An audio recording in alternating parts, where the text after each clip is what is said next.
the problems of the INR go beyond the geopolitical concerns.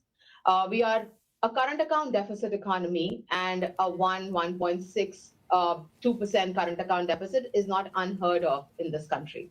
The bigger problem that India's external account is facing is the shrinking capital account surplus, and that is weighing on the balance of payment. Even if oil averages at $85 per barrel in 2026 and current account deficit goes somewhere between 1.5 to 2%, it's not going to be a challenge because the current account deficit is rising. It's going to be a challenge because our capital account inflows have been shrinking. And therefore, what we are staring at is a third consecutive year of a large balance of payment deficit. And that is the structural problem of the INR. Will the RBI do more measures to tackle the INR? See, as long as the move in the INR is in tandem with what the currencies are facing, I think it's all right. But when it becomes an India-specific problem, that's where intervention starts to begin. And let me take this opportunity to preemptively answer the question that is rate hike on the table because the RBI is looking to defend the currency? My answer to that is no. We have already seen RBI deploy non-rate measures to make sure that INR is kept under check.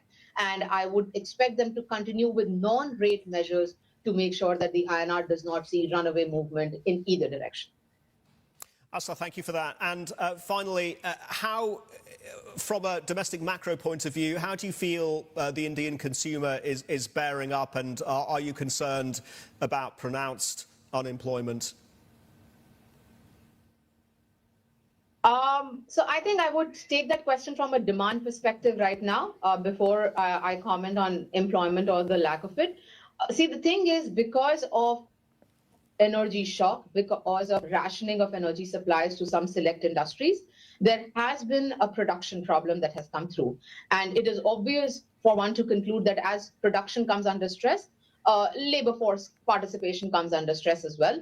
But let me clarify, or let me impress that it is very concentrated. It's happening in gas-intensive sectors such as ceramics, petrochemicals, fertilizers, and there too, we have started to see some increase in gas supplies, previously from about 50% of normal to recently about 70% of normal.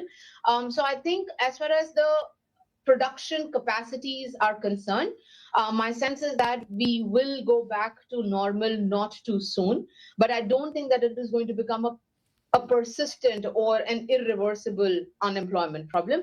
As far as demand is concerned, I think the economy, as I said in my opening remarks, is quite insulated from the energy price shock right now because of the automatic stabilizers that we have in many occasions.